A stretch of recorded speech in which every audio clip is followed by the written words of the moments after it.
So, this is going to be quite a bit different style of video than you're used to seeing from me. Anyway, a couple of months ago, I had a CODA owner down in Florida reach out to me about some problems he was having with his car.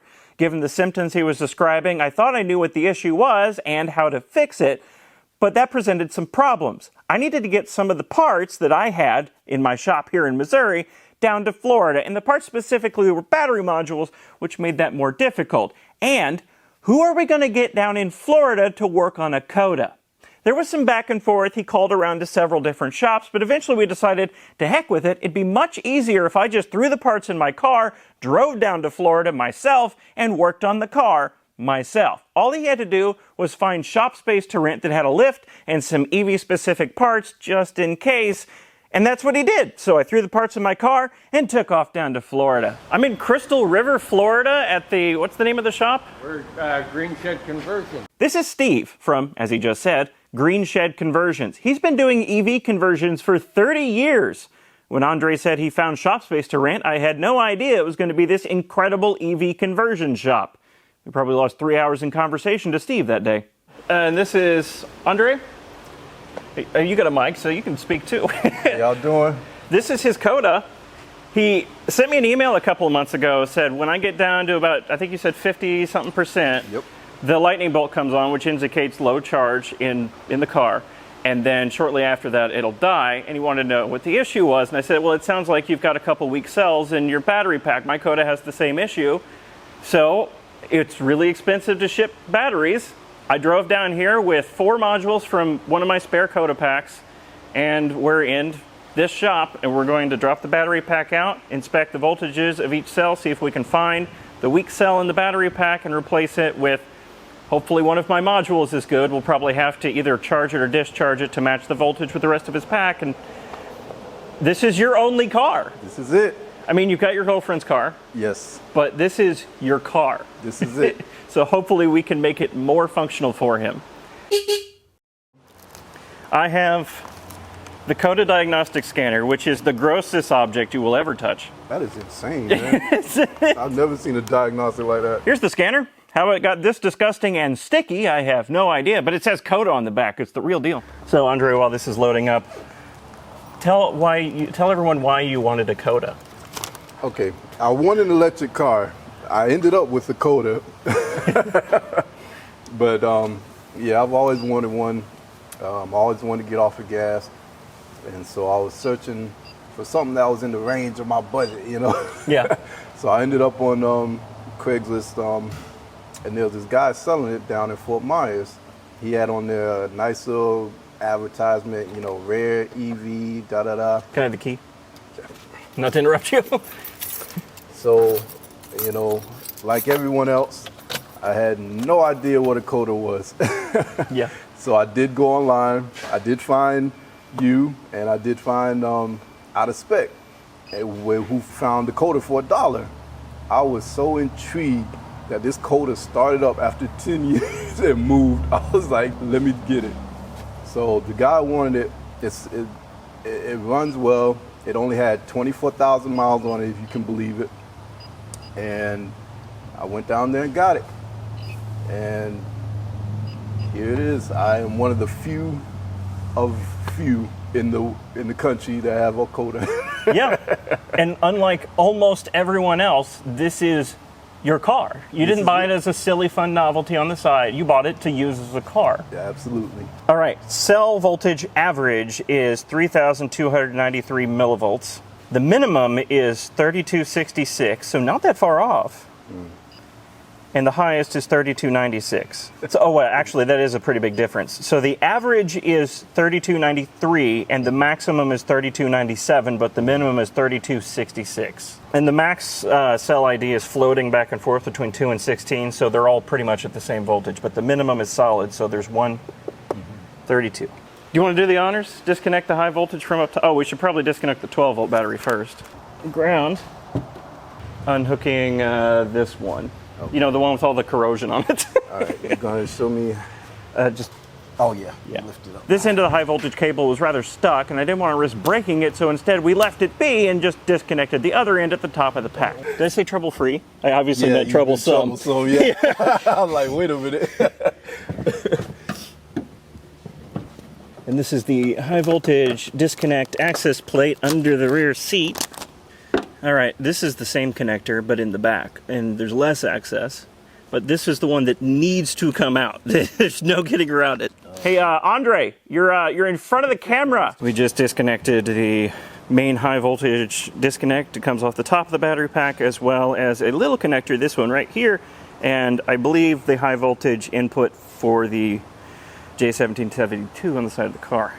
Fiat engine, and that came out of that Fiat Jolly right over there.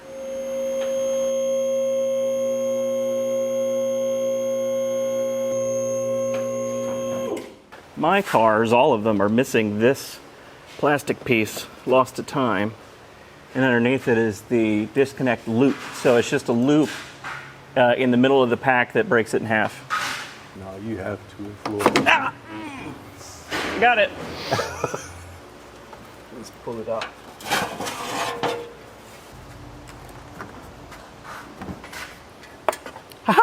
Nice.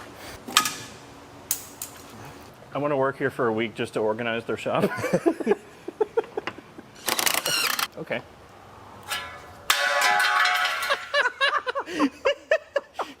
Do you want to do the awful job? Yeah. It's not that awful. It's Nah, it's cool. I got it, bro.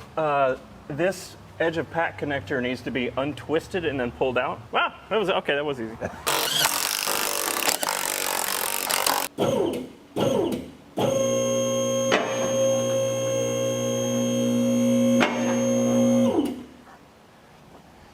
Yeah, we got everything. Awesome. Nice. It was at this point we noticed some writing on the top of the battery pack. State of charge 80%, 51717, good pack.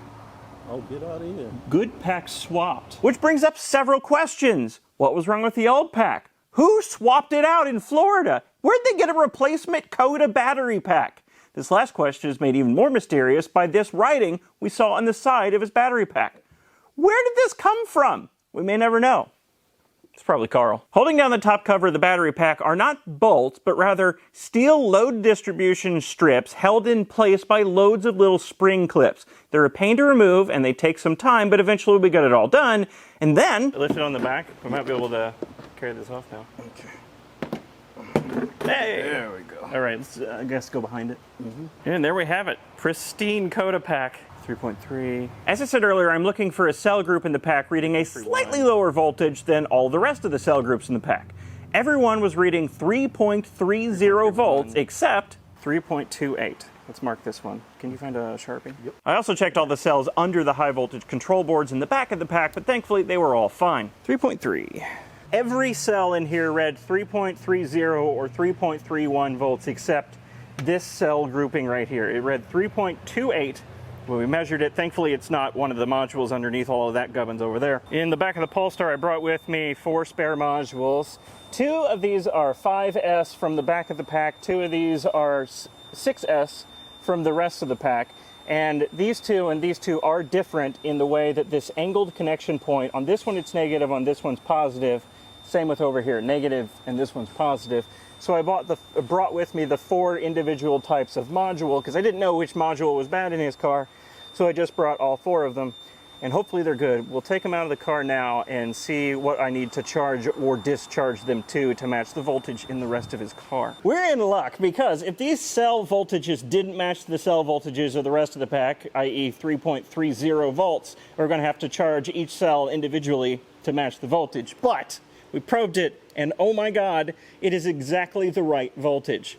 All of them are exactly the same, which I knew ahead of time, but they match. We don't have to do anything. We don't have to discharge or charge these cells. It's important to note that just because they're at the same voltage as every other cell doesn't necessarily mean they're at the same state of charge, but they're close enough. To truly balance them with the rest of the pack, what we'd have to do is top or bottom balance all the cells, which means individually, fully charging or discharging all 104 cell groups in the whole pack.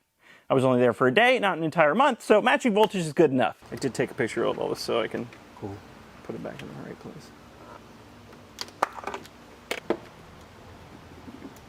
place. Especially not working on CODA packs. Right. Out at the old. Oh my God. These are so different in color. Look Look at that. That is crazy. Oh, they're all like that. Red, slightly different red, yellow. Possibly because they were worried about sealing. This pack has a bunch of silicone around the edge, so we're going to peel that up and replace it with new silicone. Because this is Florida, it rains a lot. I'd really hate for him to get water in his pack. Don't get nailed by a tire. And yes, it was that easy. Just a quick module swap. Then it was back on with the top cover with its mini bolts and spring clips. Oh, that was just bent. What happened? It's bent. Then reinstall the seal plates around the high voltage and edge of pack connectors. And then put the battery pack back up into the car. Or more accurately, lower the car back down onto the battery pack. If only you could drive it with no battery in it, because it weighs like 1,000 pounds less right now. Yeah, really. Unfortunately, this is where the job became a little less smooth sailing. Somehow the battery pack became misaligned with the car, which was a huge problem because it was sitting on sawhorses rather than anything with wheels. Also, Florida started being Florida. What? Every time you talk, it gets louder. Yeah. After the rain settled, we did eventually get the pack reinstalled into the car. It took hours, which was much longer than we were expecting. It took much cursing. It was very frustrating. We had to move the sawhorses around with hammers, but we did get it back into the car. This ended up taking so long that by the time we finished, it was night, so the footage ends here. So, did it work? After all that work and installing a brand new, and by brand new I mean 11-year-old module, can he use more than 45% of his CODA's battery without the car dying on him? I don't know, and neither does he. Like I said, by the time we finished, it was night, so he booked a nearby hotel with a charger and charged his car up overnight. And by overnight I mean it only charged for an hour because it was already at 80% state of charge, and then left the next day. The next morning, he made the roughly 80-mile trek back to his house in his CODA, and since he wasn't sure how much range he could get out of the battery pack, he made 3 charging stops on the way home. As a reminder, the CODA does not have DC fast charging. He made 3 level 2 stops for hours at a time. The patience of this guy. I was already halfway through Georgia in my Polestar, and he hadn't even made it 80 miles yet. While he didn't take any chances on the way back home, what he did do is arrive at a charger at about 60% and then circle around the parking lot until he hit 55%, which is the point previously where his car would show a low voltage warning light and then die shortly thereafter. But this time when he hit 55%, nothing happened. So at the very least, we didn't make it worse. If he wants to see how far he can discharge his battery pack, what he needs to do is circle a charger for hours until his battery dies. But that would take most of a day, so he hasn't done that yet. Bottom line, I didn't drive all the way down to Florida, volunteer parts and labor to make his car worse, so I'm calling it a success. By the way, if you're a CODA owner and watching this, no, that doesn't mean you can get free parts and labor out of me. This was a one-time thing. Except for that time that I gave Declan those 6 modules, so it's a 2-time thing. But I won't do it again. Okay, I might, but 5 more times max. That's it. No more. If you like this slightly different style of video, show your love with a kiss emoji and the letter Q in the comments. Okay, bye.